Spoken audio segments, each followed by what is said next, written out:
नमस्कार बच्चों। आज की इस वीडियो में हम बात करेंगे वोल्केनो का वर्ड डिस्ट्रीब्यूशन क्या है।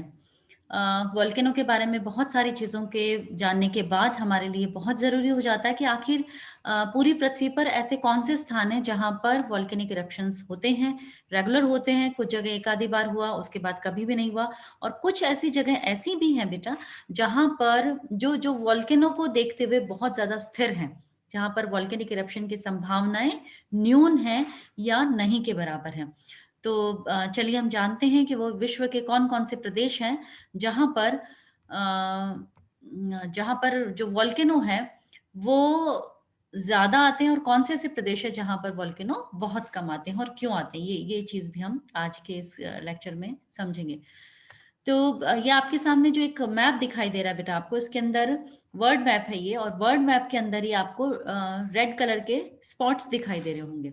ये जो रेड कलर के स्पॉट्स एक्चुअली, हो सकता है कि आपके स्क्रीन पर आपको एक लाइन, रेड रेड लाइन दिखाई दे रही है, मोटी मोटी रेड लाइन। एक्चुअली ये जो मोटी रेड लाइन है, ये छोटे छोटे छोटे छोटे रेड स्पॉट्स हैं, बिंदु हैं, और उन बिंदुओं की नजदीकियां इतनी ज्यादा है कि वो आपको एक लाइन दिखाई दे रही है। प्रति वर्ष जितनी संख्या के अंदर किसी एक स्थान पर ज्वालामुखी का उद्गार होता है, उसे एक बिंदु से दिखाया गया है, और बिंदु की साइज जो है वो काफी छोटी है। आप यहाँ पर इस जगह आकर के उस बिंदु की साइज को आप देख सकते हैं। लेकिन जहां पर ये आपको एक कंटिन्यूअस लाइन के रूप में दिखाई दे रहे हैं, ये मान लीजिए कि वहां पर लगातार पूरे साल वॉल्केनिक इरप्शंस होते हैं, यानी ज्वालामुखी का उद्गार होता रहता है। अब वो कौन से पॉइंट हैं, वो कौन सी जगह हैं, तो उसकी हम बात कर लें बेटा। तो ये जो मैप है, ये थोड़ा सा, हम जो जनरली एक मैप देखते हैं, वो जो हम मैप देखते हैं, वो मैप बेटा यहाँ से स्टार्ट होता है। अगर अगर आपने कभी गौर किया हो, मैं थोड़ा सा इसके अंदर लेजर पॉइंट को यूज में लेके, ये यहाँ से हम देखते हैं, और इस तरफ का एरिया दिखाई देता है। ठीक है, ये यूएसए के बाद इधर वाला एरिया जो है, इधर इधर वाला रशिया वाला एरिया है, उसको हम हमेशा हमारे राइट साइड में ही बनाते हैं, उसको हम हमारे लेफ्ट के अंदर नहीं बनाते हैं।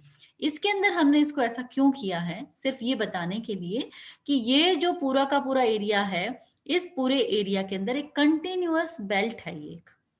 और इस बेल्ट की वजह क्या है? इस बेल्ट की वजह है बेटा ये जिसको आप कह सकते हैं कि प्लेट्स के बारे में हम बाद में बात करेंगे, इसलिए हम डिटेल और क्यों यहाँ पर है ये भी हम बाद में बात कर लें।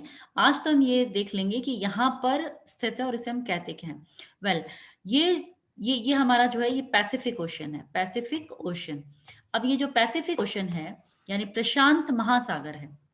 प्रशांत महासागर जो है, अगर हम इसके चारों तरफ नजर डालें, तो ये पूरा का पूरा आपको रेड लाइन दिखाई दे रही है प्रशांत महासागर के चारों तरफ। यहाँ छोड़ देते हैं हम इसको, वापस हम यहाँ से पकड़े, तो ये पूरी की पूरी आपको रेड लाइन दिखाई दे रही है। और ये नीचे की तरफ से होते हुए, इसको अगर हम कवर करें, तो ये रेड लाइन क्या दिखा रही है कि इस पूरे के पूरे एरिया के अंदर लगातार ज्वालामुखी उद्गार हो रहे हैं, और इसीलिए हम इसको क्या बोलते हैं, रिंग ऑफ फायर, अग्नि मेखला। इसका इसका जो टेक्निकल टर्म है जिस पर क्वेश्चन पूछा जाता है, वो है अग्नि मेखला। प्रशांत महासागर के चारों ओर पाई जाने वाली अग्नि मेखला क्या बताती है, या रिंग ऑफ फायर से आप क्या समझते हैं, अग्नि मेखला से आप क्या समझते हैं, या अग्नि मेखला की स्थिति कहाँ है, रिंग ऑफ फायर कहाँ लोकेट होती है।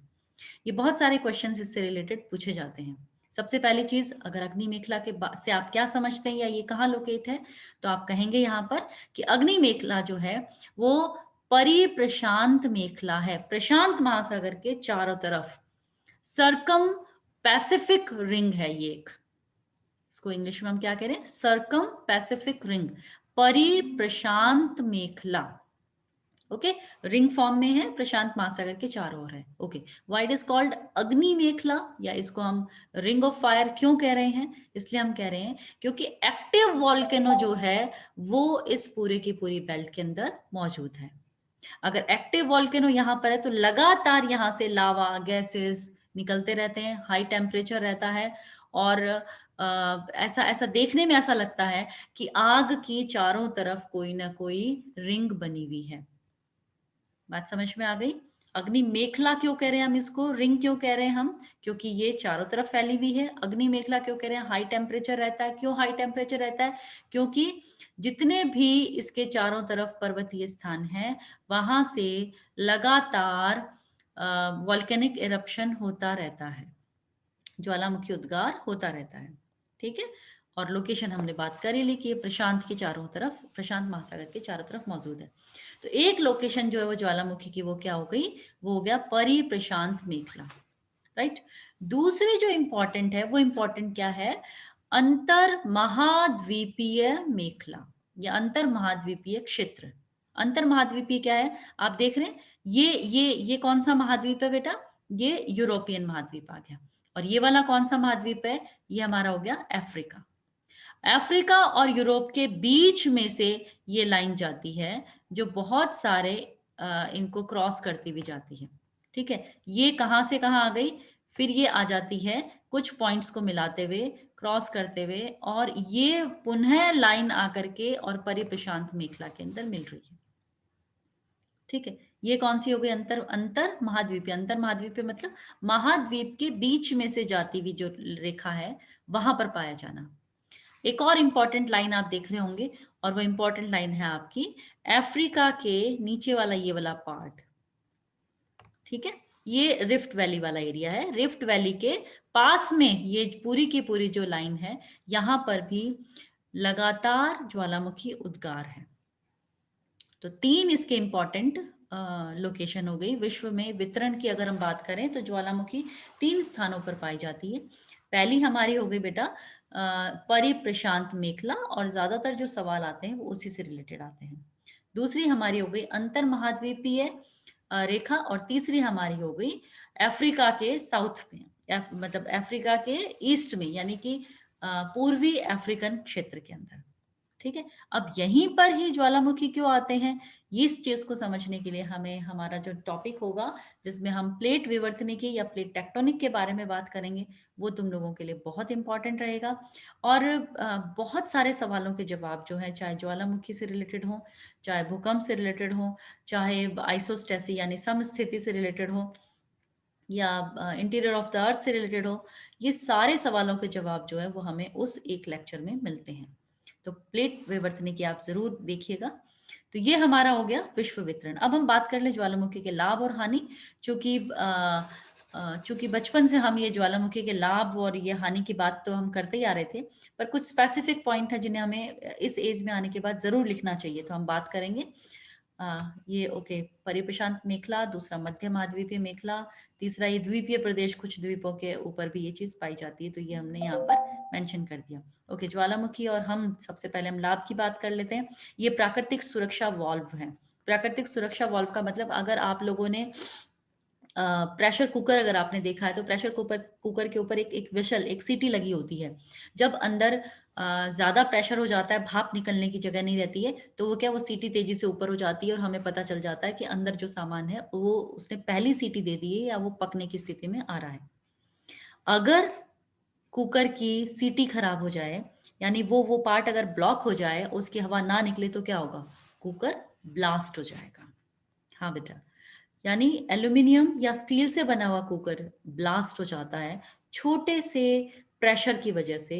तो आप सोचो कि अगर इस तरह से हमारी पृथ्वी की सतह के भीतर लगातार अगर ऊष्मा का निस्सरण होता रहे, और ये जो छोटे छोटे जो सुरक्षा वॉल्व, यानी छोटी छोटी ये जो सीटियां सी बनी हुई है जहां से ये इस तरह का निकलना बंद हो जाए, तो एक दिन क्या होगा, एक दिन वो जो अर्थ का क्रस्ट है वो भी ब्लास्ट हो जाएगा।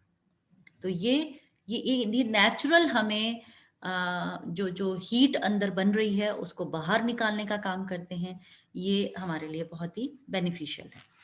नेक्स्ट अगर हम बात करें तो भूगर्भिक अध्ययन की बात है कि अंदर से जो मैग्मा निकल के आ रहा है वो किस तरह की चट्टानों को ला रहा है। तो ऑब्वियसली जिस तरह के चट्टानी कण हमें मैग्मा में मिलेंगे, डेफिनेटली वो चट्टानी भूभाग जो है वो धरती के अंदर या पृथ्वी के आंतरिक संरचना से संबंधित है। अगर हम उनका अध्ययन कर लेते हैं तो हमें अंतरतम में जाकर अध्ययन करने की जरूरत नहीं पड़ती, हमें बाहर ही सतह पर ही पता चल जाता है कि कौन से चट्टाने या कौन से मिनरल्स जो हैं वो पृथ्वी के आंतरिक अवस्था के अंदर मौजूद हैं। तीसरा पॉइंट अगर हम ले लें तो वो है आग्नेय शैलों का निर्माण, यानी कि जितनी भी इग्नियस रॉक्स बनती हैं, जितनी भी आग्नेय शैलों का निर्माण होता है वो सारा का सारा वॉल्केनो के थ्रू ही होता है। नेक्स्ट हम बात करें तो उपजाऊ मृदा का निर्माण, डेफिनेटली ये हम अगर हम डेक्कन प्लेटो की बात करें तो जो काली मिट्टी वहाँ जो हमें मिली है इतनी उपजाऊ ज़्यादा, उसके पीछे का रीज़न वहाँ डेक्कन प्लेटो, यानी कि जो बहुत सालों पहले जो जो ज्वालामुखी का उद्गार हुआ था उसकी वजह से वहाँ पर जो मृदा का निर्माण हुआ है वो इतनी ज़्यादा उपजाऊ मृदा बन पाई है। क्यों? क्योंकि उसके अंदर मिनरल्स होते हैं, पृथ्वी के धरातल के भीतर से वो निकल के बाहर आती है तो वो मिनरल रिच होती हैं। नेक्स्ट हम बात कर ले बहुमूल्य खनिज की प्राप्ति हो जाती है, जो पृथ्वी के अंदर है वो सारे के सारे बाहर की तरफ आ जाते हैं। नेक्स्ट भूतापीय विद्युत उत्पादन, जहां लगातार मैग्मा बाहर की ओर निकल रहा है और वो बहुत ज्यादा, जो जो चट्टानों की पिघली हुई अवस्था है, तो आप सोच सकते हैं कि वहां टेम्परेचर कितना ज्यादा होगा। अगर उस विद्युत का उपयोग हम करते हैं, ठीक है, उस ऊष्मा का उपयोग हम कर लेते हैं विद्युत उत्पादन में या और किसी काम में, तो वो ये बहुत बड़ा सोर्स हो जाता है भूतापीय विद्युत की उत्पादन और उसका उपभोग करने में। नेक्स्ट हम बात कर ले नवीन भूदृश्यों का निर्माण जो होता है, हमने बात कर ली, कहीं पे ज्वालामुखी प्लग्स बन जाते हैं, कहीं पे झीलें बन जाती हैं, कहीं पर हमने बात की पठार बन जाते हैं, कहीं पे मैदान बन जाते हैं।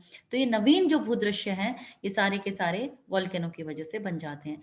तो आप जो अब तक वॉल्केनो के या जिसको हम कह सकते हैं कि इसके ज्वालामुखी के लाभ लिखते आए थे, उनसे थोड़े थोड़े थोड़े थोड़े एडवांस हैं। और वो एडवांस इसीलिए बेटा क्योंकि अब आपकी क्लास भी एडवांस हो गई है।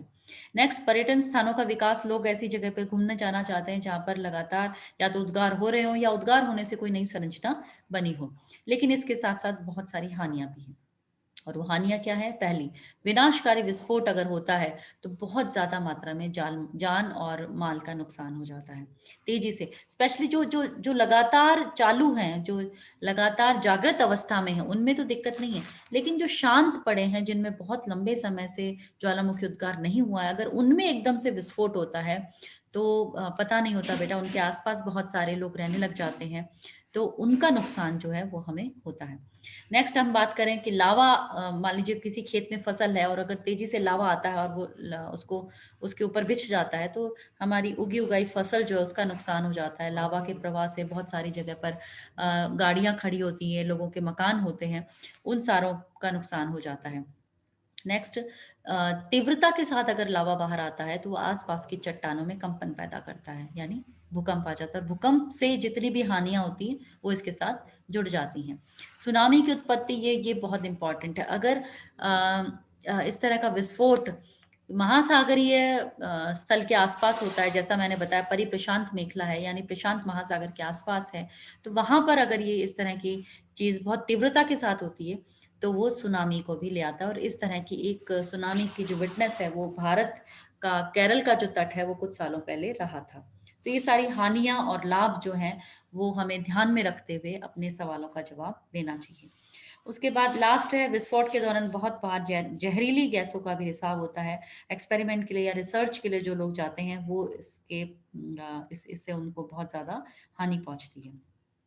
अगर हम फटाफट रिवीजन कर लें तो सबसे पहले हमने परिभाषा की बात की, फिर हमने प्रकार पे बात की, फिर हमने इसके वितरण पे बात की, उसके बाद हमने इसके प्रभाव पर बात की।